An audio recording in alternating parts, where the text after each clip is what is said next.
Welcome to this explainer. Today, we're taking a really profound deep dive into the information economy. We're going to deconstruct a deeply ingrained psychological barrier that almost every high performer faces at some point. I'm talking about the scarcity mindset. For a long time, so many of us have treated knowledge like it's this finite pie, like it's a fixed resource, where if you share a slice, someone else gains, and you inevitably lose.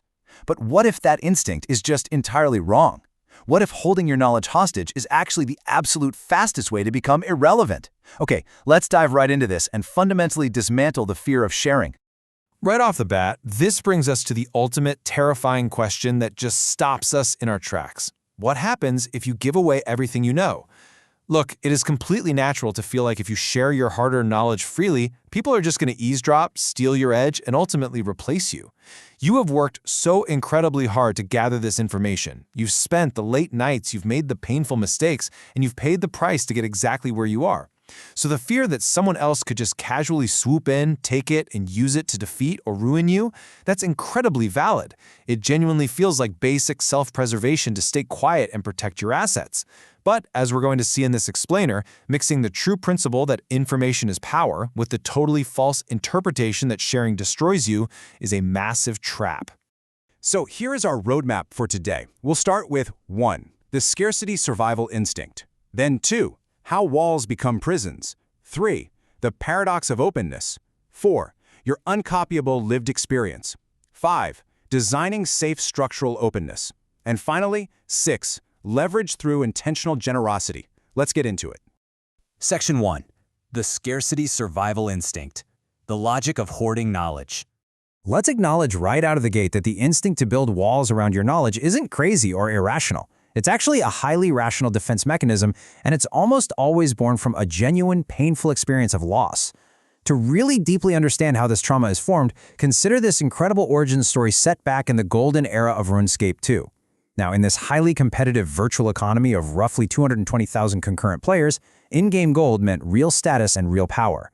Our source author had built this highly specialized edge. They were making about 8 million gold pieces a trip just by flipping items, while the vast majority of players were struggling to make even 50K. So generously, they decided to teach their friends their exact methods. And what happened? Well, within weeks, every single one of their markets was totally dead, just completely flooded. Their edge vanished literally overnight. And to make matters worse, the game developers then introduced these strict trade limits, which fundamentally collapsed the old economy entirely. The author had shared everything, and they lost it all. So you can see how this creates a harsh, lingering feedback loop in the human brain, right? It tells you, when I help others openly, I get burned. And that forces a critical guiding question for our whole analysis today. How does our internal narrative actually govern our external economic reality? Because on one side, we have the scarcity voice, which is born directly from that kind of deep-seated trauma we just talked about. It's screaming at you to hoard resources, hyper-filter every single word so no key details slip out, and protect the edge at all costs.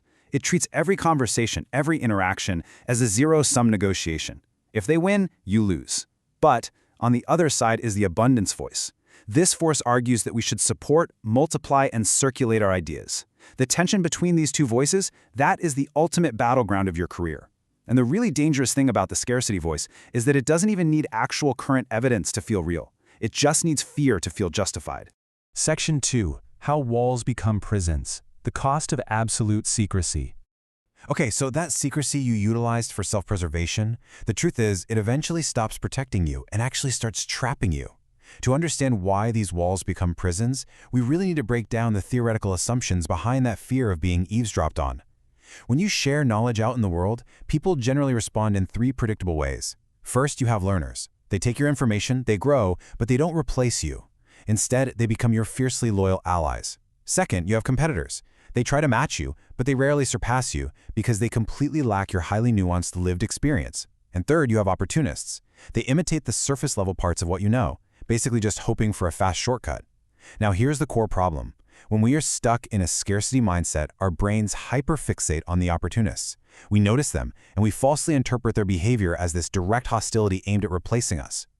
We actually need to define the opportunist accurately if we're going to break this fear. An opportunist isn't some evil mastermind plotting to dismantle your core identity. Seriously, they are simply reacting to your momentum. They see your success, and they just want the results without having to endure the grueling grind it actually took to achieve them. Curiosity and imitation from an opportunist? Those aren't attacks. They are glaring, undeniable signals that you are producing massive value. When you truly internalize that they're just trying to shortcut the work you actually did, you realize they can never ever truly replace you. They're just chasing your shadow. They aren't your substance.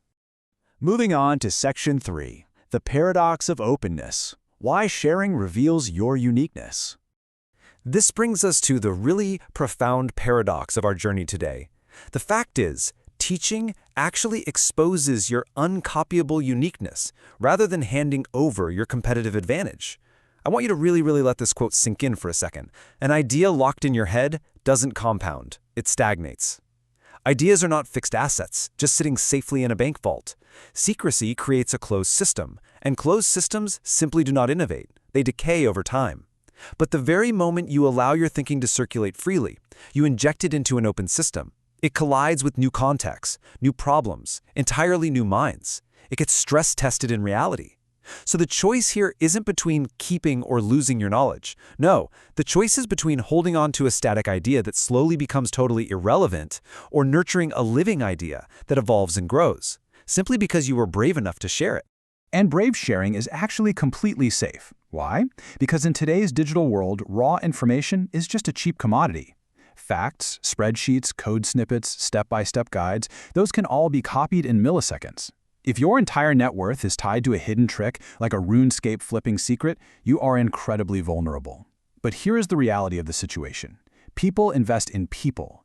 Your judgment, your track record, your real-time problem-solving abilities, and your rich network of relationships, these form your true competitive moat. Absolutely none of those things can be copy-pasted. So when you share your knowledge, you aren't handing a competitor a weapon to destroy you. You're actually boldly revealing your unique signature to the world. Section 4. Your uncopyable lived experience forged through the grind. Let's look at the practical reality of how this irreplaceable identity is actually formed. Consider a YouTube creator who just spent 2 full years in a grueling, agonizing grind. Right? They faced horrible progress, they watched views come in at a painfully slow trickle, and they poured their entire heart into original content with almost zero initial reward. When they finally break through and succeed, opportunists immediately rush in. People try to copy their camera settings, their editing pacing, their SEO insights, their thumbnail designs, but they absolutely cannot copy the endurance. As the source material beautifully puts it, you didn't just gain knowledge, you gained scar tissue, and scar tissue is a superpower. That slow, painful, agonizing progress is exactly the furnace that forges a true competitive edge. Let's break down those founder-level traits that get developed through that deep suffering and adaptation. These are the nuanced elements opportunists simply cannot mimic. First, endurance through slow growth. Second, deep emotional investment. You literally felt the pain of every single failure. Third, advanced pattern recognition. Because you've been in the trenches, you see tiny nuances others don't even know exist. Fourth, a resilient creator-level identity. And finally, a truly unique voice and instincts. Look, you can meticulously teach someone exactly what to do, but you cannot teach them to become you. The people imitating you are permanently stuck in follower mode. They're just reacting to what's already there, while you have leveled up to a pure creator identity, defining what comes next. Section 5. Designing safe structural openness. The architecture of sharing safely. So if sharing is so powerful, how do we actually do it without repeating that RuneScape disaster we talked about earlier? Well, by designing precise structural mechanisms. You see, you don't have to choose between total paranoid secrecy and reckless oversharing. True generosity requires rigorous architecture. To share safely, you need 3 distinct layers of protection. Let's use a highly technical, honestly brilliant example for this, the Yu-Gi-Oh! Primite Blue-Eyes deck strategy. First up is public knowledge. This is safe for absolutely anyone. In our example, it's openly sharing the framework that the Primite engine is used as bait to force your opponent to prematurely waste their trap cards. Anyone can know that. Second, we have selective knowledge. This is shared only for reciprocity with trusted peers. So things like discussing high-impact synchro pivot options to build an overwhelming board state once those traps are gone. Finally, you have your core knowledge. This is strictly protected. This is your exact 40-card deck list and your highly specific tech ratios. By broadly sharing the high-level theory, you build massive credibility as a meta-innovator and you lead the conversation. But by protecting the raw, hard data, your actual strategic edge remains perfectly safe. So how do you implement this architectural framework starting today? Just follow these steps to engineer your own sharing boundaries. Step 1. Start small. Release just one protected insight publicly. Don't give away the whole farm. Just open one window and watch what returns in terms of feedback, trust, and connections. Step 2. Pressure test. I want you to write out your absolute worst-case fear of sharing that specific insight. Ask yourself critically, is the outcome actually as catastrophic as your scarcity mindset claims? Usually when exposed to the light of cold hard logic, it's really not. And step 3, build systems. Create highly intentional two-way sharing structures. Use analogies to explain your concepts, redact your highly specific data points, and actively trade your high-level principles for their on-the-ground insights. This methodology ensures that your sharing consistently yields mutual trust without ever compromising your foundation. Finally, Section 6. Leverage through intentional generosity, multiplication over exposure. This brings us to our final synthesis. We have to completely reframe openness. It is not a dangerous exposure of your hard-earned assets. Rather, it is an exponential tool for compounding your leverage. Think of it this way. When you broadcast your best frameworks intentionally, it acts as a massive radar. You put out version 1.0 of an idea into the wild. And because you shared it, incredibly smart, engaged people from all sorts of different industries respond with edge cases, critiques, and real-world feedback. Suddenly, you receive version 2.0 without having to do all the heavy lifting yourself. Your ideas don't leave you. They orbit back to you much stronger, more resilient, and way more valuable. Opportunities don't run from openness. They literally sprint toward it. By building a robust structure of intentional generosity, you essentially transform yourself into a gravity well. The returns compound endlessly over time. Deep trust becomes a highly durable, bankable career asset. Your ideas constantly evolve through rigorous stress testing by your peers. Openness acts as an automatic filter, ensuring that the absolute right people, the ones who genuinely want to build, collaborate, and grow, rather than just take, find you and advocate for you in rooms you aren't even in. And because the vast majority of the world is still frantically hoarding secrets in a paralyzing state of scarcity, your radical generosity instantly differentiates you in the market. Which brings us to a profound final thought. Sharing is not exposure. It is the act of making yourself undeniably worth knowing. We have to definitively stop viewing our knowledge as a fixed pie, where we lose the exact moment others gain.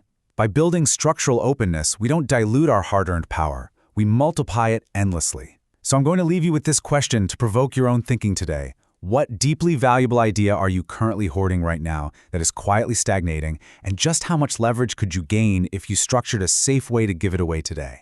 Thank you so much for joining me on this explainer. I'll see you next time.